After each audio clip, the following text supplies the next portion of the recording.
Hello बच्चों, कैसे हैं आप। तो मैं इकबाल सर फ्रॉम पटना। आज हम लोग शुरू करने जा रहे हैं some basic concept of chemistry का लेक्चर नंबर 2। ये यूनिट 1 है और इस यूनिट का नाम है some basic concept of chemistry. इसी को लोग मोल कंसेप्ट भी कहते हैं। आइए, आज हमारा क्लास है लेक्चर 2, L2 नंबर क्लास है।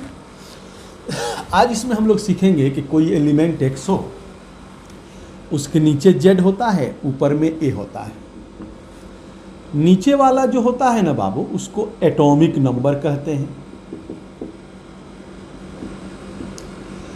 ऊपर वाला होता है, इसको हम लोग मास नंबर कहते हैं। ठीक है बच्चे, याद रहे कि एटॉमिक नंबर जो नीचे है ये हमेशा नीचे रहेगा, मास नंबर जो ऊपर है हमेशा ऊपर रहेगा। अगर कोई आदमी मास नंबर को नीचे लिख दे, एटॉमिक नंबर को ऊपर लिख दे, गलत हो जाएगा। ऐसा कर ये सकता है कि जो atomic number mass number right में लिखा है, दोनों को लेफ्ट में लिख सकता है, या एटॉमिक नंबर को राइट में, मास नंबर को लेफ्ट में, या एटॉमिक नंबर को लेफ्ट में, मास नंबर को राइट में लिख सकता है। याद रहे कि एटॉमिक नंबर हमेशा नीचे, मास नंबर हमेशा ऊपर होता है। अच्छा, कह रहा है कि ये जो हम लोग जाने कि नीचे Z होता है, ऊपर A होता है, ये मास नंबर है, मास नंबर है। इसी को हम लोग न्यूक्लियॉन्स भी कहते हैं। क्या कहते हैं बाबू? न्यूक्लियॉन्स भी कहते हैं। अच्छा, नीचे जो हमारा Z है, इसको, ये एटॉमिक नंबर है, एटॉमिक नंबर है। इसी को हम लोग न्यूक्लियर चार्ज कहते हैं। न्यूक्लियर चार्ज का मतलब होता है न्यूक्लियस पे चार्ज। इसका मतलब होता है न्यूक्लियस पर चार्ज, चार्ज ऑन न्यूक्लियस। अच्छा, इसी को हम लोग नंबर ऑफ प्रोटॉन्स भी कहते हैं, क्योंकि न्यूक्लियस पे जो चार्ज होता है वो प्रोटॉन के कारण होता है। इसको हम लोग नंबर ऑफ प्रोटॉन भी कहते हैं। अच्छा, अब मेरे बच्चे, आपके दिमाग में रहना चाहिए कि अगर हमसे ये बात करें कि भाई नंबर ऑफ न्यूट्रॉन्स बताइए कितना होगा, तो नंबर ऑफ न्यूट्रॉन्स बताने के लिए हम लोग ऊपर वाले में से नीचे वाले को घटाते हैं। करा है, ऊपर वाले में से नीचे वाले को घटा देते हैं। एटॉमिक नंबर में से मास नंबर में से एटॉमिक नंबर को घटा देते हैं। अच्छा, अब एक नोट आपके दिमाग में रहना चाहिए कि इफ यदि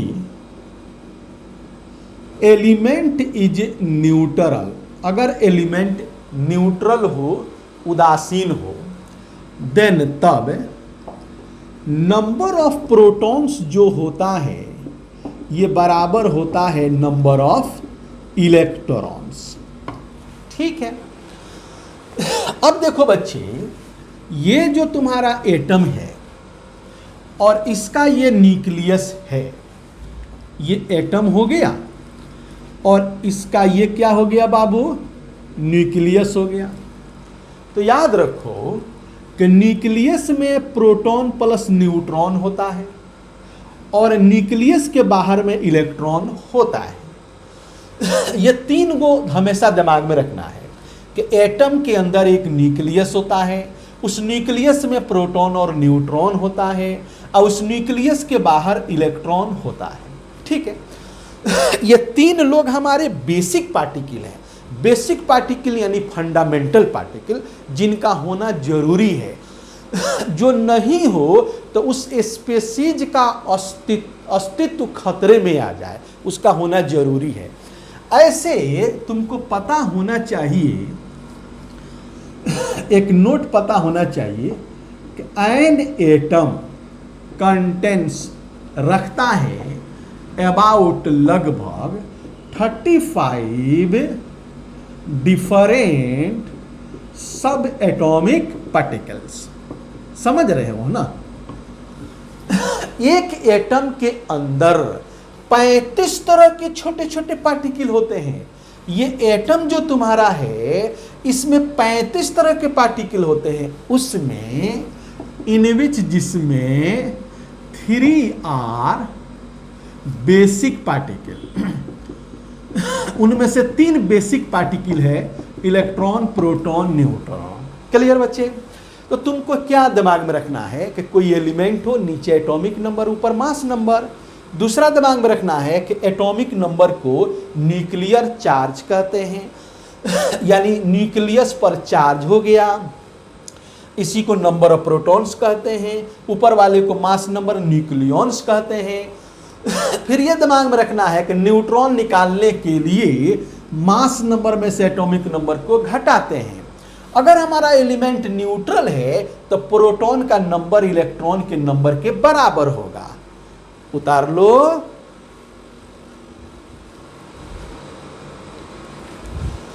अब देखो बच्चे, मान लो कि ये सोडियम है। बताए थे तुमको पिछले क्लास में कि सोडियम का एटॉमिक नंबर 11 होता है और मास नंबर 23 होता है। ये रिप्रेजेंटेशन याद रखना है। इसको क्या रखना है? याद रखना है कि एलिमेंट है, नीचे एटॉमिक नंबर, ऊपर मास नंबर, ये याद रहनी चाहिए। अब देखो, इसमें तुमसे पूछेगा कि बाबू ये बताओ कि एटॉमिक नंबर क्या होगा। तो तुम जानते हो नीचे वाले को एटॉमिक नंबर कहते हैं।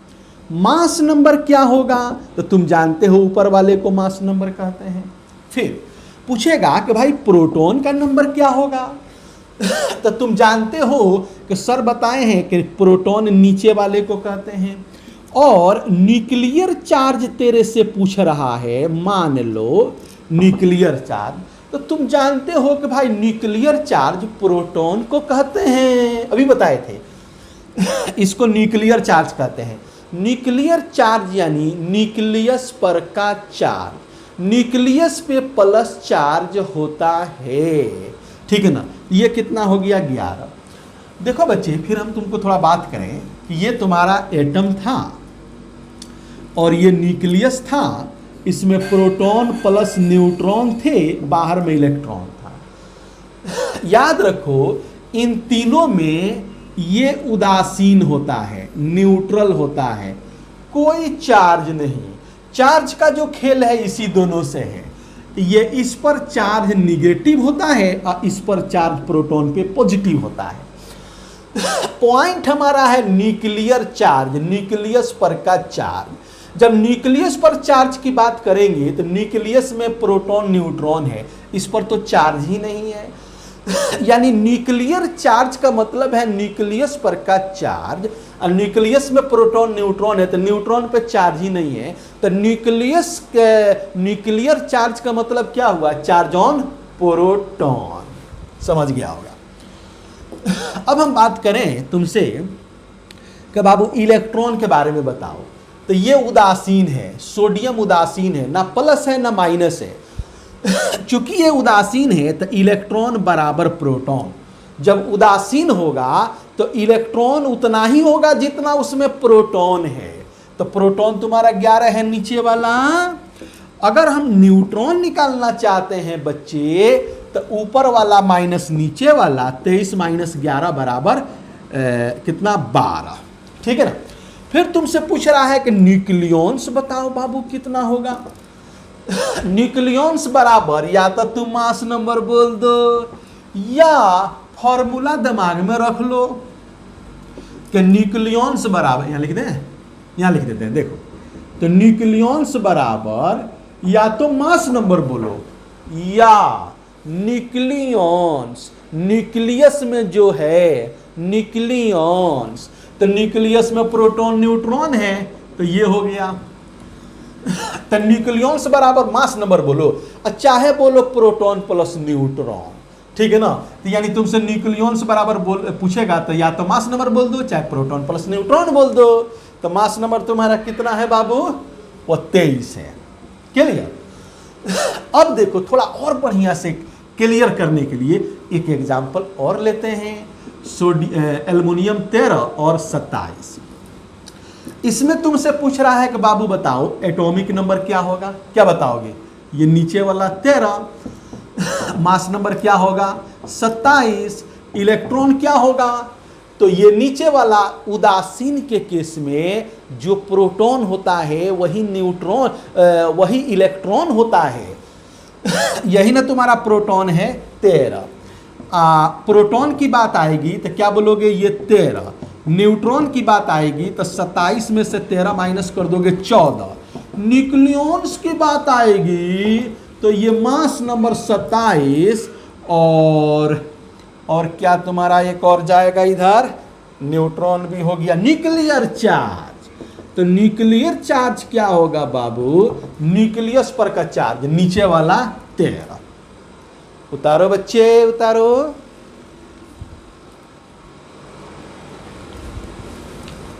चलो देखो, अभी तुम देखा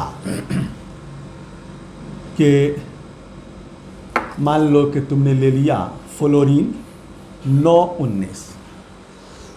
इसमें अभी तो बहुत सारा बात बताए, तीन चार हमेशा दिमाग में रखोगे कि इसका इलेक्ट्रॉन क्या होगा।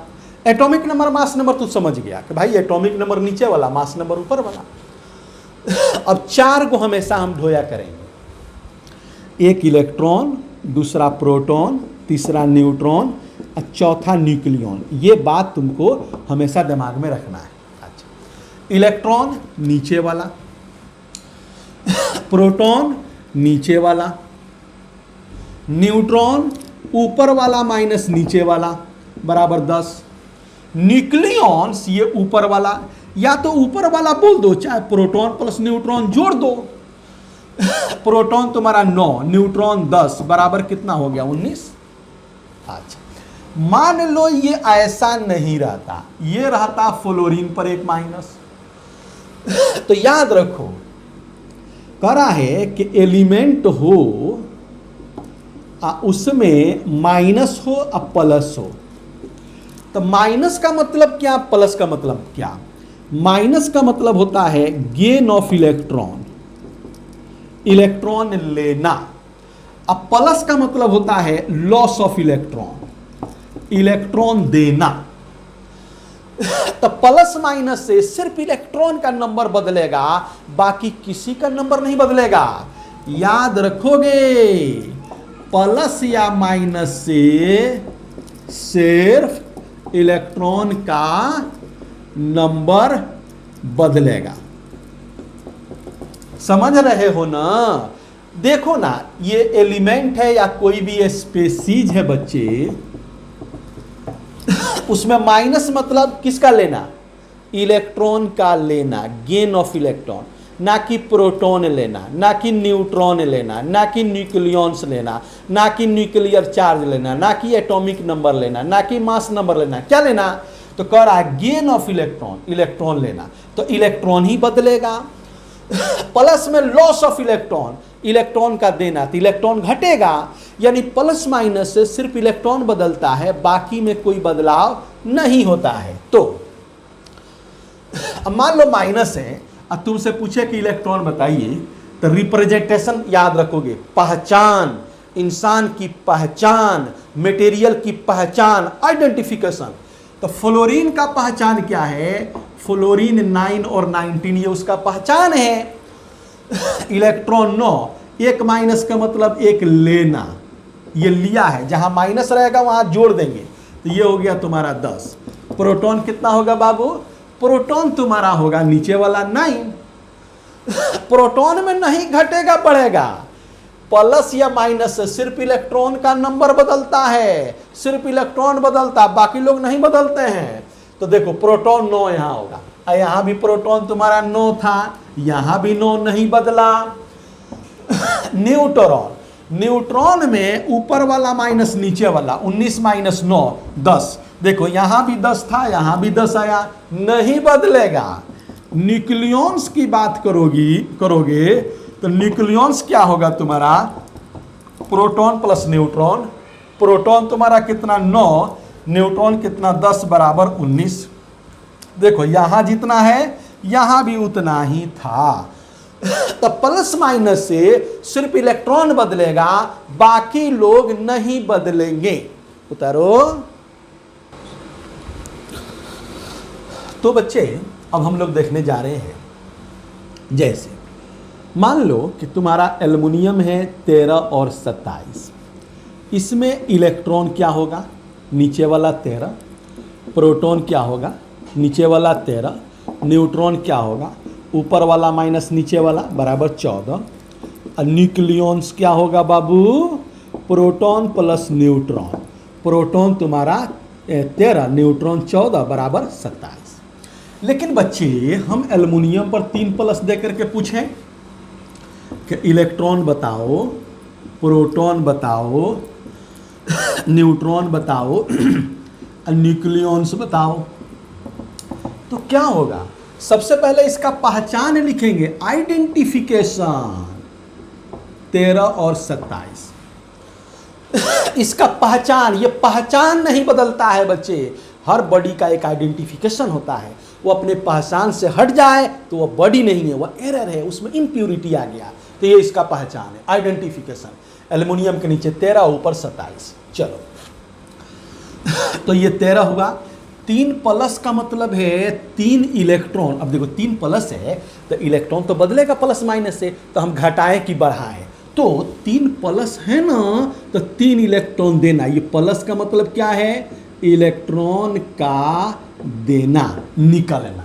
तो जब निकलेगा तो माइनस हो जाएगा। 3 माइनस क्यों किए, क्योंकि यहाँ पे 3 है, तो बराबर कितना हो गया 10। प्रोटॉन तुम्हारा कितना होगा, यही वाला 13, न्यूट्रॉन 27 माइनस 13 बराबर 14, nucleons proton plus neutron 13 plus 14 बराबर कितना 27। समझ गया होगा। अब आओ, अब कह रहा है यही इंफॉर्मेशन मान लो हम इसमें देखने जा रहे हैं। जैसे मान लो ये H2O है, इस H2O में तुमसे पूछे कि बच्चे इलेक्ट्रॉन बताओ, प्रोटॉन बताओ, न्यूट्रॉन बताओ और न्यूक्लियॉन्स बताओ, क्या करोगे, बड़ा आसान। आओ तो थोड़ा इनका पोस्टमार्टम करना पड़ेगा तेरे को।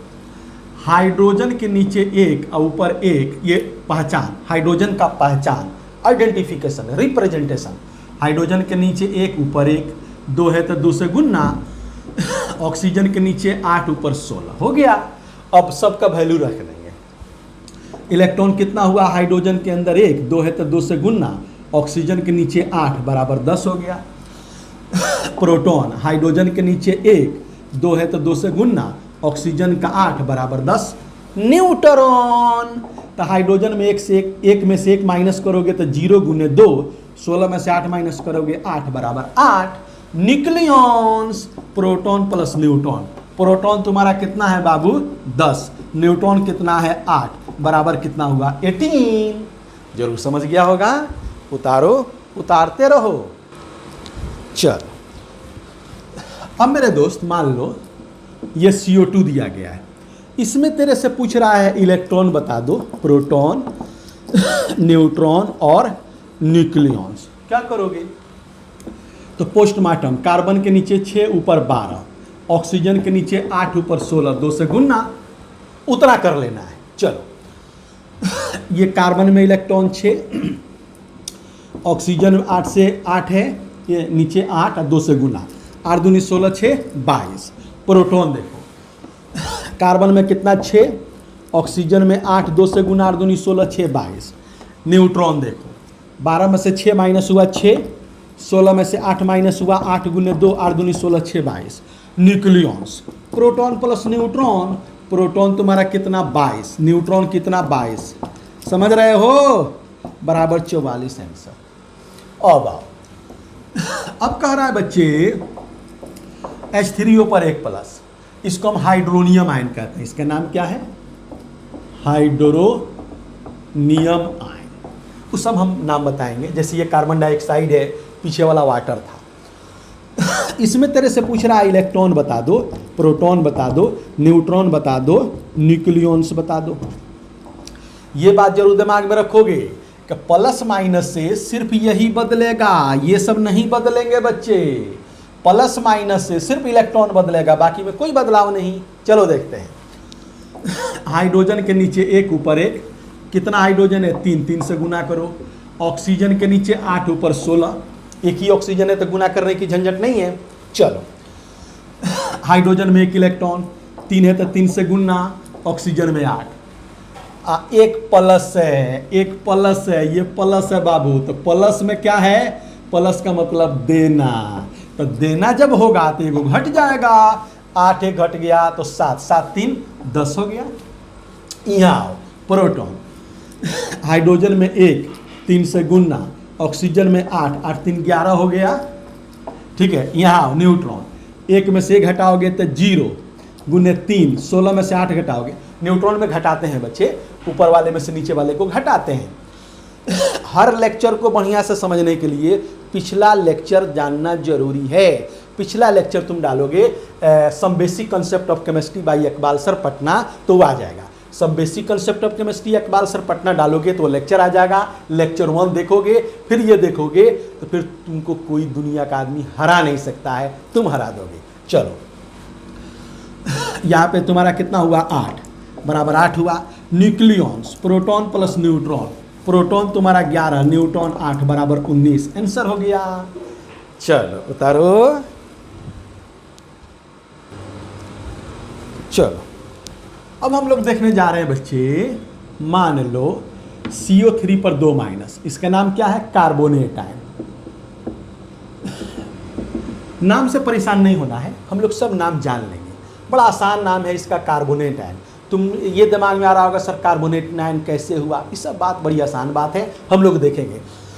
अभी हम तुमको सिखा रहे हैं इलेक्ट्रॉन, प्रोटॉन, न्यूट्रॉन और न्यूक्लियॉन्स निकालना। उस पर तुमको बिल्कुल महारत होना चाहिए, बिल्कुल तुम उसका मास्टर हो। चलो, कार्बन के नीचे 6 ऊपर 12, ऑक्सीजन के नीचे 8 ऊपर 16, 3 है तो 3 से गुना। चलो, इलेक्ट्रॉन कितना हुआ, 6, इसमें कितना हुआ, 8, 3 से गुना, 2 गो माइनस है, तो इसका मतलब इलेक्ट्रॉन का लेना है। तो लेने में तो 2 गो जोड़ोगे ना भाई, 2 गो माइनस है, तो 8 3 का 24 और 2 26 और 6 32। इसका प्रोटॉन देखो, कार्बन में कितना, 6, ऑक्सीजन में 8, 3 से गुना। ये माइनस से सिर्फ इसी में बदलाव आएगा, बाकी किसी में बदलाव नहीं। तो 6 3 का 8 3 का 24 और 6 30, ठीक है ना बाबू, 8 3 का 24 और 2 26 और 6 32, ठीक है। चलो, ये क्या है, न्यूट्रॉन है। न्यूट्रॉन देखोगे तो कितना आएगा तुम्हारा, 12 में से 6 गया 6, अब प्लस 16 में से 8 घटा 8 गुने 3, तो 8 3 का 24 और 6 30। उसके बाद न्यूक्लियॉन्स, न्यूक्लियॉन्स अगर तुम देखते हो तो न्यूक्लियॉन्स बराबर क्या होगा, प्रोटॉन प्लस न्यूट्रॉन। प्रोटॉन तुम्हारा कितना होगा, 30 है, न्यूट्रॉन कितना है, 30 है, बराबर कितना हुआ, 60। अब इतना जब तुम जाने तो एक टर्म होता है आइसो इलेक्ट्रॉनिक्स।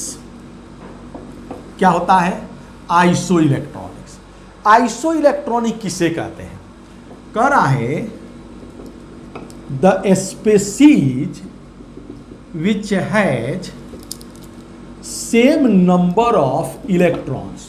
वह स्पेसीज, वह कलेक्शन जिसमें इलेक्ट्रॉन सेम हो, उसको हम लोग क्या कहते हैं, इज कॉल्ड आइसो इलेक्ट्रॉनिक्स, जिसमें इलेक्ट्रॉन सेम हो। जैसे मान लो एग्जाम्पल नंबर 1, तेरे से पूछ रहा है कि CO2 और N2O क्या ये लोग आइसो इलेक्ट्रॉनिक हैं, निकालो, इसमें इलेक्ट्रॉन निकाल लो।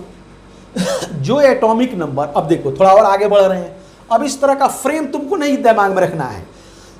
आइसो इलेक्ट्रॉनिक तो सिर्फ इलेक्ट्रॉन तुमको निकालना है, आइसो इलेक्ट्रॉनिक तो इलेक्ट्रॉन निकालना है। अब दिमाग में रखोगे इलेक्ट्रॉन वही होता है जो एटॉमिक नंबर होता है, वही दिमाग में रखोगे। कार्बन का एटॉमिक नंबर 6, तो 6 गो इलेक्ट्रॉन हुआ। ऑक्सीजन का एटॉमिक नंबर 8, तो 2 से गुना, 8 दूनी 16, 6 22 हुआ। इसमें देखो, इसका इलेक्ट्रॉन देखो, नाइट्रोजन का 7, 2 से गुना, ऑक्सीजन का 8 एटॉमिक नंबर 8, 7 दूनी 14, 8 22 हुआ। तो चूंकि इलेक्ट्रॉन हमारा सेम हो गया, इसलिए ये आइसो इलेक्ट्रॉनिक है। अरे समझ गए ना, आइसो मतलब सेम, इलेक्ट्रॉनिक इलेक्ट्रॉन। तो आइसो इलेक्ट्रॉनिक वो स्पेसीज जहां पे इलेक्ट्रॉन क्या होता हो, सेम होता हो। अच्छा अब देखो,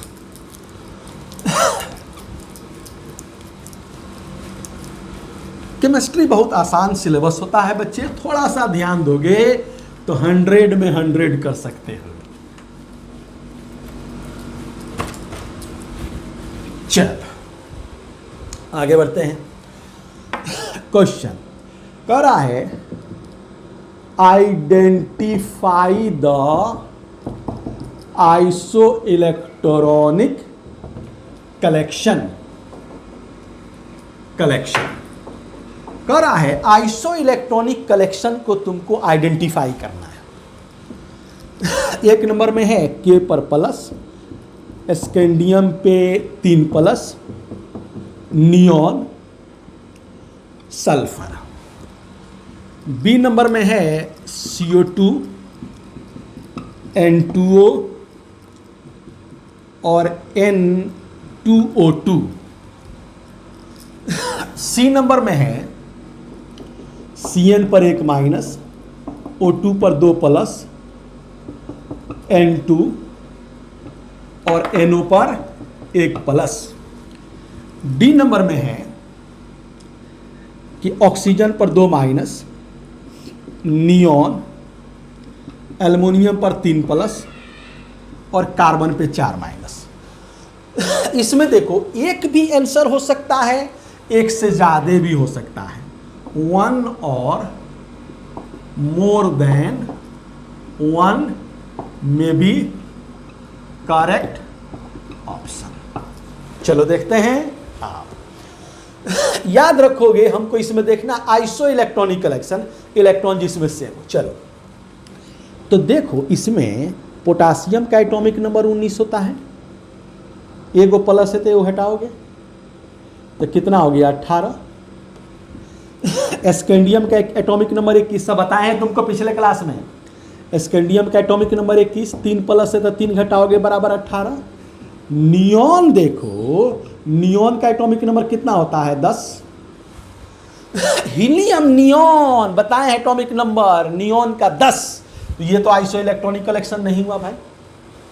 इसमें आओ, चलो इसमें देखो अभी पीछे बताया CO2 carbon dioxide. Carbon dioxide में इलेक्ट्रॉन कितना आया था 22 आया था।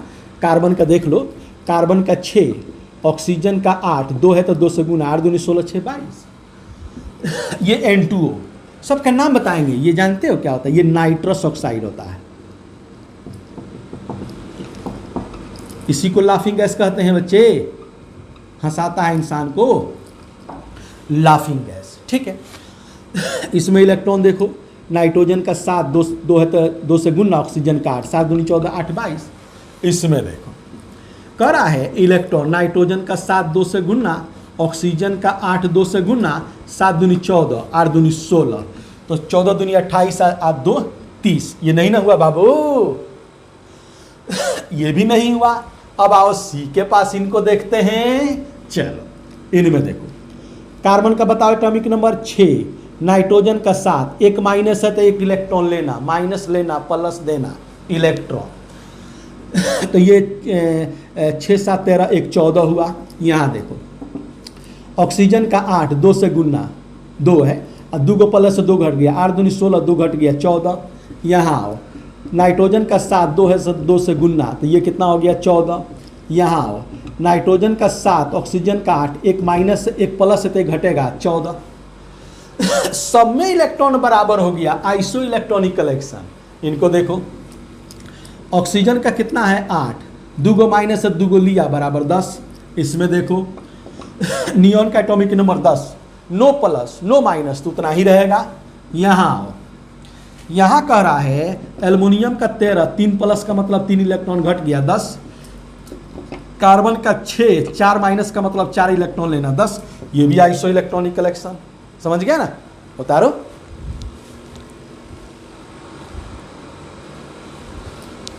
अब देखो, अगर मॉलिक्यूल निकालना हो तो कैसे निकालोगे? एक होता है नंबर ऑफ एटम्स और नंबर ऑफ मॉलिक्यूल्स। ठीक है, जैसे H2O में तुमसे पूछे कि नंबर ऑफ मॉलिक्यूल्स कितना होगा और नंबर ऑफ एटम्स कितना होगा। तो ये जो है ना एक मॉलिक्यूल है, मॉलिक्यूल एक होगा। इसके पहले कैसे मॉलिक्यूल है ये, H2O से पहले जो नंबर होता है स्टोइकोमेट्रिक कोफिशिएंट उसको कहते हैं।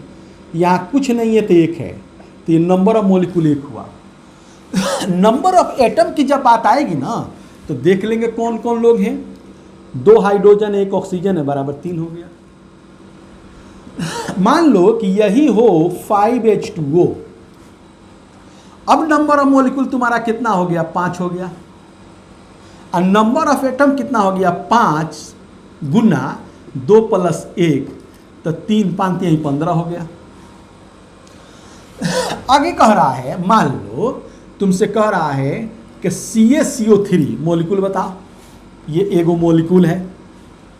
एटम बताओ, एक कैल्शियम है, एक कार्बन है, 3 ऑक्सीजन है, तो 3 1 4 1 5।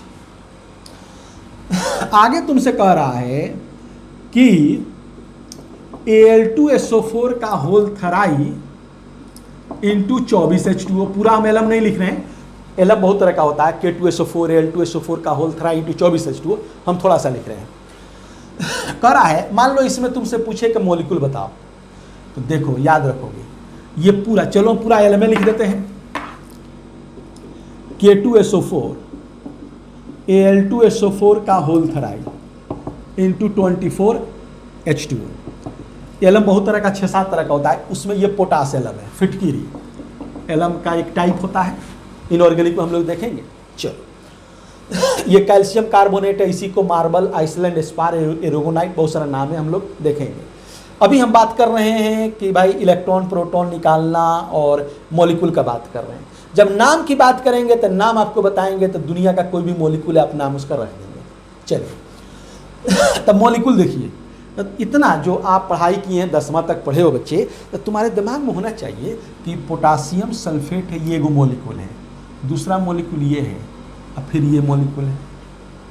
बात समझ रहे ना। जैसे पूछा जाए कि यहाँ पे कितना लिविंग ऑर्गेनिज्म है कहीं पे, तो मान लो कि ये इंडियन आदमी है, ये ऑस्ट्रेलियन आदमी है, ये 24 को चाइनीज आदमी है सब आदमी है, तो सब जोड़ना पड़ेगा।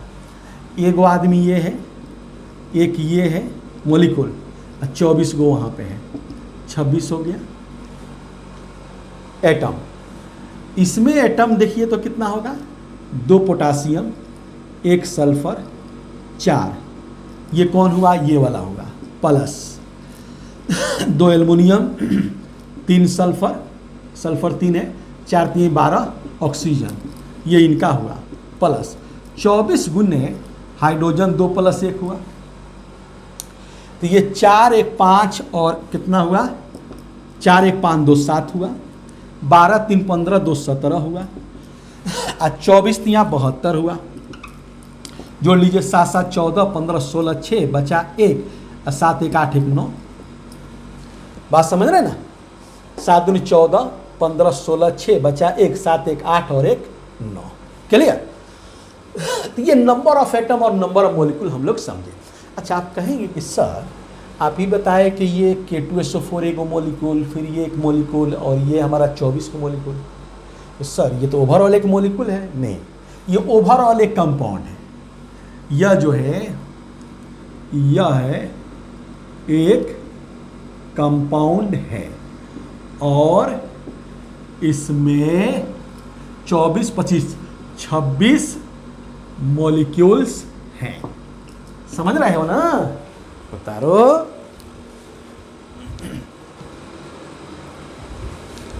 कह रहा है एक होता है आइसोस्टर्स। आइसोस्टर्स किसे कहते हैं, कह रहा है कि the species which have same number of atoms and electrons. वह स्पेसीज जिसमें एटम और इलेक्ट्रॉन सेम हो उसको क्या कहते हैं, उसको हम आइसोस्टर्स कहते हैं। जैसे कह रहा है कि CO2 और N2O क्या ये लोग आइसोस्टर्स हैं? चलिए हम देखते हैं। तो आइसोस्टर्स में दो लोग सेम होना चाहिए, एटम भी सेम होना चाहिए और इलेक्ट्रॉन्स भी सेम होना चाहिए। एटम देखिए, कार्बन एक एटम और दो एटम ऑक्सीजन, तीन इसमें है। नाइट्रोजन दो एटम, एक एटम ऑक्सीजन, तीन है, बिल्कुल सेम है, अच्छी बात है। इसमें आई इलेक्ट्रॉन, कार्बन में 6, ऑक्सीजन में 8, 8 दूनी 16, 6 22। अगर ये तो आप जोड़ के निकाल लीजिए, कार्बन का 6, ऑक्सीजन का 8, 2 से गुना, 8 दूनी 16, 6 22। यहाँ पे नाइट्रोजन में 7, इलेक्ट्रॉन निकाल लें, 2 से गुना, ऑक्सीजन का 8, 7 दूनी 14, 8 22, ये भी हमारा सेम आ गया। तो एटम और इलेक्ट्रॉन दोनों सेम हो, जो एटम CO2 में है वही एटम N2O में है, और जो इलेक्ट्रॉन CO2 में है वही इलेक्ट्रॉन आपको N2O में है, तो ये हमारा क्या हुआ? आइसोस्टर्स हुआ। क्लियर? अब आपसे पूछ रहा है, क्या बताएं, क्या लाफिंग गैस यानी नाइट्रस ऑक्साइड, लाफिंग गैस और ओजोन आइसोस्टर्स होता है? ये आपको बताना है कि लाफिंग गैस और ओजोन क्या आइसोस्टर्स होते हैं, ये बात आपको करना है। चलिए, तो आपको करना क्या होगा कि एक तरफ लिखना होगा लाफिंग गैस N2O होता है, दूसरे तरफ ओजोन O3 होता है। हमको देखना है इसमें आइसोस्टर्स में दो बातें हैं। एक बात है एटम का, 2 1 3 एटम, इसमें कितना है? इसमें एटम निकालिए, 3 एटम, तो दोनों में इलेक्ट्रॉन सेम आ गया, अच्छी बात। दूसरा क्या है? इलेक्ट्रॉन्स। इलेक्ट्रॉन्स आप देख रहे हैं, तो अभी हम N2O में इलेक्ट्रॉन 22 निकाला।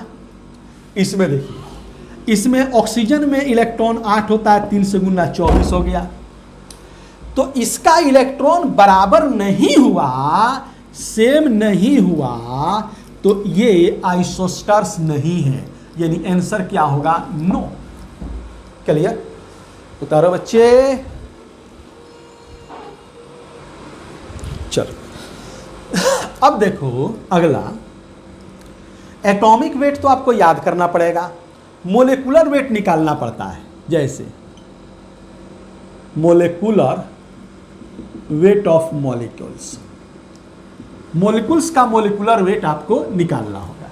जैसे मान लीजिए H2 का वेट निकालना है, O2 का वेट निकालना है, N2 का वेट निकालना है, Cl2 का वेट निकालना है, H2O का वेट निकालना है, CO2 का वेट निकालना है, CaCO3 का वेट निकालना है, आपको मान लीजिए कि C6H12O6 का वेट निकालना है, मान लीजिए C12H22O11 का वेट निकालना है, मान लीजिए HNO3 का वेट निकालना है, मान लीजिए कि यूरिया का वेट निकालना है, NH2CONH2, इसका वेट निकालना है। तो कैसे करेंगे? मोलिकुलर वेट, ये सब मोलिकुल है तो मोलिकुलर वेट होगा। तो आप देखिए, हाइड्रोजन का एक वेट होता है, मास, ऊपर वाला नहीं बताए थे, हाइड्रोजन के नीचे एक ऊपर एक, यही वेट है। तो 1 और 2 है तो 2 से गुना, तो 2 वेट हो गया। ऑक्सीजन का आपको बात किए थे, तो ऑक्सीजन का वेट क्या होगा? इसका एटॉमिक वेट हमारा 16 है ना, मास ऑक्सीजन का। ऑक्सीजन के नीचे 8 16 नहीं बताए थे, यही वेट है। तो 16 2 से गुना, तो 16 दूनी 32 वेट हो गया। नाइट्रोजन का मास 14 बताए थे आपको, तो 2 से गुना, तो 14 दूनी 28 हो गया। क्लोरीन का 35.5 और 2 से गुना, तो 71 हो गया। H2O का मास, हाइड्रोजन का एक मास, 2 हाइड्रोजन है तो 2 से गुना। ऑक्सीजन का मास ऑक्सीजन का मास 16 बराबर कितना हो गया? 18। CO2, कार्बन का मास 12, ऑक्सीजन का मास 16, 2 से गुना, 16 दूनी 32, 12 44 हो गया। CaCO3, कैल्शियम का मास 40, कार्बन का मास 12, ऑक्सीजन का मास 16, 2 3 से गुना, तो 16 3 48, 12 60, 40 100। ये देखिए, इसका कार्बन का 12, 6 है तो 6 से गुना, हाइड्रोजन का 1, 12 है तो 12 से गुना, ऑक्सीजन का 16, 6 है तो 6 से गुना, 12 छक 72, ये हमारा 12 हुआ, 16 छक 96, तो 6 2 8 2 10 0 बचा 1, 9 1 10 1 11 7 18 180। ठीक है ना? अब कह रहा है कि ये देखिए, ये कौन है, urea, sorry sucrose, cane sugar. Carbon का 12 और 12 कार्बन है तो 12 से गुना, हाइड्रोजन का मास 1, 22 है तो 22 से गुना, ऑक्सीजन का मास 16, 11 है तो 11 से गुना, तो 12 में 12 से गुना कीजिएगा 144, और ये 22, और ये हमारा 16 कम 16 6, 16 कम 16 1 17, तो ये आपको कितना हो गया, यहीं जोड़ लीजिए, 6 2 8 4 12, 2 बचा 1, 7 1 8, 2 10, 10 4 14, 4 बचा 1, 1 2 और 1 3, 342 हुआ। HNO3 नाइट्रिक एसिड, तो हाइड्रोजन का 1 मास, नाइट्रोजन का 14 मास, ऑक्सीजन का 16 मास, 3 से गुना, तो 16 तियाँ 48, 14 62 1 48 14 62 1 63, ठीक है, पूरा भाग देख लीजिएगा, ऐसे सही आएगा। यहाँ पे देखिए यूरिया, ये यूरिया है, ठीक है ना। हम लोग 9th 10th में याद किए थे यूरिया को NH2 को NH2, NH2 को NH2, urea first organic compound prepared in laboratory. पहले लोगों का मानना था कि ऑर्गेनिक कंपाउंड आपको गॉड गिफ्टेड होता है, गॉड बना के भेजता है, इंसान उसको इस्तेमाल करता है। लेकिन ये सबसे पहला ऑर्गेनिक कंपाउंड बनाने वाले मिस्टर ओहलर हैं, और उन्होंने ये बनाया यूरिया लेबोरेटरी में बनाया। जो यूरिया खाद किसान इस्तेमाल करता है, पहले मवेशी खाद इस्तेमाल होता था, ये अंग्रेजी खाद है यूरिया, ठीक है ना। ऑर्गेनिक केमिस्ट्री में इसकी अपनी एक कहानी है जो हम बात करेंगे। अभी हम आपको मास सिखा रहे हैं। तो नाइट्रोजन का मास 14 होता है, नाइट्रोजन 2 जगह है, एक यहाँ फिर यहाँ है, तो 2 से गुना कर दीजिए। हाइड्रोजन का मास 1 होता है, और हाइड्रोजन कितना है, 2 और 2 4 है, ठीक है ना। फिर उसके बाद कार्बन का मास 12, ऑक्सीजन का मास 16, तो 14 दूनी 28, 4 32, और ये 12 32 12 44, 16 60, तो लिख देते हैं, ये हमारा कितना हुआ, 60 हुआ। तो ये हम लोग देखें मोलिकुलर वेट ऑफ मॉलिक्यूल, इसी तरह सबका निकाला जाएगा। उतारो बच्चे। अब देखो आगे है आयनिक वेट ऑफ आयंस। आयंस का आयनिक वेट, ये भी आपको क्या करना होगा, निकालना होगा। जैसे मान लीजिए आपसे पूछे कि H पर 1 प्लस का वेट क्या होगा, H पर 1 माइनस का वेट क्या होगा, H3O पर 1 प्लस का वेट क्या होगा, OH पर माइनस का वेट क्या होगा। अच्छा बाबू, तुमको दिमाग में आ रहा होगा कि सर जो लिखे हैं आप, जैसे C6H12O6 लिखे हैं, तो ये इसका नाम क्या होगा। नाम का अलग क्लास से जो बात करेंगे। ऐसे ही इसका नाम ग्लूकोज है, ठीक है ना। फिर C12H22O11, इसका नाम क्या होगा, इसका नाम सुक्रोज है, ठीक है ना, यानी केन शुगर, गन्ना का चीनी है ये। और क्या क्या लिखे थे, HNO3 नाइट्रिक एसिड है, नाम का अलग बात है, इसी को एक्वा फोर्टिस भी कहते हैं। और भी क्या लिखे थे, शायद CaCO3 लिखे थे। कैल्शियम कार्बोनेट है ये, कैल्शियम कार्बोनेट है, इसी को मार्बल कहते हैं, इसी को कैल्साइट कहते हैं, इसी को आइसलैंड स्पार कहते हैं, इसी को एरोगोनाइट कहते हैं, इसी को लाइम स्टोन कहते हैं, इसी को फ्यूमिंग स्टोन कहते हैं। अच्छा, चौक भी आप सुने होंगे। तो बहुत सारा नाम है, वो जहां नाम आएगा तो हम आपको पूरा बता देंगे, ठीक है ना, उधर नहीं जाना है। थोड़ा सा इसको उतार लें आप। हम आपको दूसरा कुछ सिखा रहे हैं। चलिए अब देखिए, हम इसमें बात करने जा रहे हैं कि इसका वेट क्या होगा। तो इसका वेट जो होगा, हम लोग जानते हैं हाइड्रोजन के ऊपर एक वेट होता है, ये वाला ऊपर वाला वेट होता है, एक वेट होगा। प्लस माइनस से वेट नहीं बदलता है, याद रखिएगा। कह रहा है नोट प्लस हो चाहे माइनस हो से वेट नहीं बदलता है, बदलता है। फिर दिमाग में आएगा क्यों नहीं बदलता है?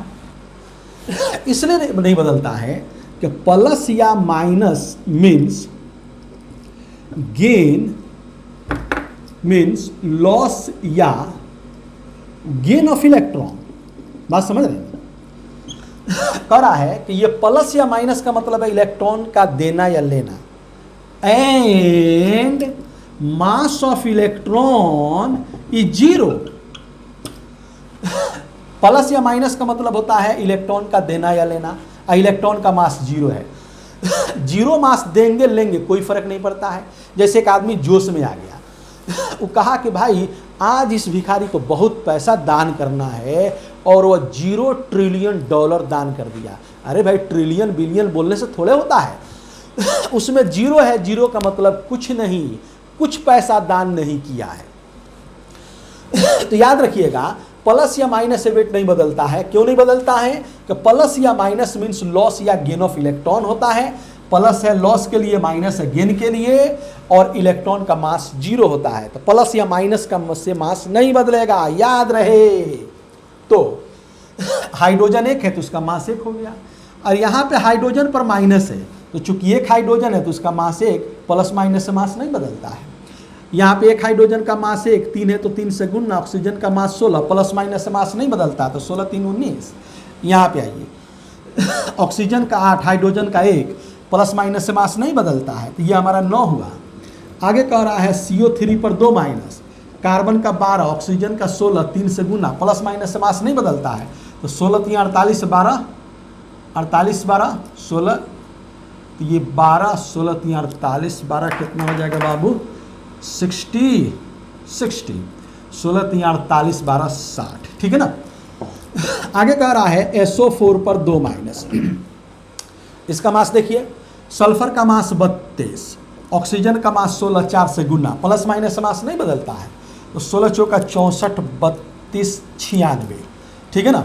मान लीजिए कह रहा है NO पर 1 प्लस, आइए नाइट्रोजन का 14, ऑक्सीजन का 16, तो 14 16 कितना हो गया? 30, प्लस माइनस मास नहीं बदलता है। समझ गए? तो बच्चे ये क्लास हमारा लेक्चर नंबर 2 है। अब मेरे दोस्त, अगर तुम चाहते हो बहुत दुनिया का जो सक्सेस रेट है उसमें सबसे चोटी पर हम जाके बैठे हों, तो मेरे बच्चे आपको 5 काम करना होगा। उसमें पूरे लाइफ में एक दिन भी चिट डे नहीं होना चाहिए। आप चाहते हैं कि हमारी जो ये आपकी ज़िंदगी है, टाइम है, और ये आप हैं, आप चाहते हैं बिल्कुल चोटी पर जाके बैठे हों, तो उसके लिए आपको 5 काम करना पड़ेगा। एक क्या करना पड़ेगा? ये आप हैं, आपको सबसे पहले एक डेली नहाना होगा, एक दिन भी चिट डे नहीं। दूसरा, सोना जो आपको करना है वह 6 से 8 घंटा के बीच में करना है, 8 से 1 सेकंड ज़्यादा नहीं, 6 से 1 सेकंड कम नहीं, इतना देर सोना है। तीसरा क्या करना है? आपको सेल्फ स्टडी करना है। सेल्फ स्टडी 8 से 10 घंटा करना है। 10 घंटा से 1 मिनट ज़्यादा नहीं, 8 घंटा से 1 मिनट कम नहीं। ये सेल्फ स्टडी है। आपको स्कूल को छोड़कर, कोचिंग को छोड़कर, आपको जो ऑनलाइन क्लास करते हैं उसको छोड़कर, ट्यूटोरियल का क्लास करते हैं उसको छोड़कर, या ऑफलाइन क्लास करते हैं उसको छोड़कर, इसको छोड़कर बुक और कॉपी मटेरियल को 8 से 10 घंटा डेली पढ़ना है। डेली का मतलब एक साल में 365, तो 365 होना चाहिए, 364 नहीं होना चाहिए, ठीक है। चौथा नंबर क्या है? आपको 3 से 5 दाना आलमंड सीड लेना है सुबह में, रात में भिगा कर रख देना है, सुबह में खाना है। 3 से 5, 3 से कम नहीं, 5 से ज़्यादा नहीं। ये आपको ब्रेन को बढ़ाएगा ये वाला, ठीक है ना। उसके बाद 5 नंबर क्या है? जो आपको आधा घंटा एक्सरसाइज चाहे योगा करना है, ठीक है ना, योगा करना है डेली, आधा घंटे से कम नहीं और आधा घंटा से ज़्यादा नहीं। ये 5 काम करोगे बच्चे तो याद रखो तुम इस दुनिया का जो हमारा जो सक्सेस रेट है सबसे ऊपर आके बैठे रहोगे। अगले दिन फिर मिलते हैं। हाँ सुनो, जो तुम्हारे दोस्त सब हैं जो पटना नहीं आ सकते हैं या जहाँ भी हैं, इंडिया में या बाहर में भी कहीं हैं, वो पढ़ रहे हैं, तो अपने दोस्तों को बताओ। हम लोग का जो पढ़ाने का स्टाइल होता है काफ़ी सिंपल होता है और ऐसा होता है कि साधारण बच्चा भी समझेगा और आईआईटी टॉप करने वाले बच्चे को भी फ़ायदा होगा। ठीक है ना? तो सबको बताओ, शेयर करो और रेगुलर क्लास करो। अब बढ़िया से पढ़ो। फिर मिलते हैं।